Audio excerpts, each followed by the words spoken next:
Hello, I'm Dr. Sace, and welcome to Curious Alignments, Convergence in Antarctica. If we start from the Yungang Grottos in China and draw a line over the top of the Earth towards the Great Lakes Biome that was identified so well by Peter Champeau a few years ago, and draw this line through the Sioux, down through the biome, continuing it down to South America where it passes through Machu Picchu, then we can continue this same alignment down further through Chile, and as it passes through southern Argentina, we see that goes all the way to Antarctica. And in Antarctica, it crosses various meridians that converge at the rotational South Pole. Now, these meridians that we're going to look at are just a few of the many possible ones, but it's the one that emanates from Stonehenge that was in existence about 4,500 years ago. The Greenwich meridian, which is our current 0 point of longitude.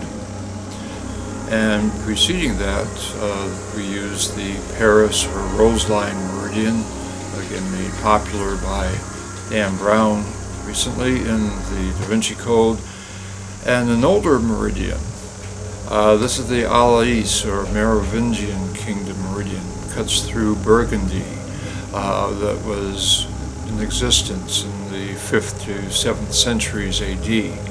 If we extend these meridians downward, on the globe, southward through Africa and then through the southern Atlantic, they will all converge, of course, in Antarctica at the rotational South Pole.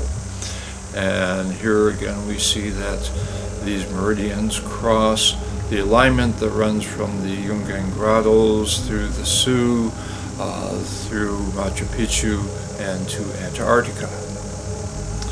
Now, what is interesting here is that in 1901, the Imperial Germany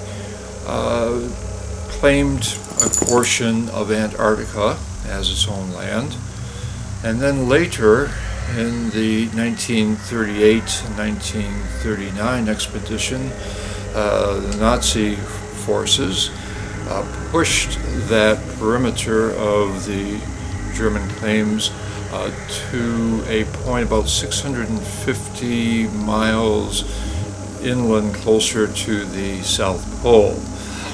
And this is the one that we're concerned with right now, because if we look at where the original encampments were under Imperial Germany and then extend these meridians to the rotational South Pole, what we find is that at the halfway point, they cross the alignment that we drew through the Sioux and through Machu Picchu down to this point.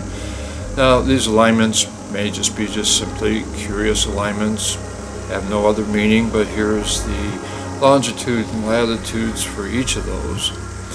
But if I were to begin to look for the remains of the colony that was founded by what we might call the Vril Society, this might be an interesting place to commence.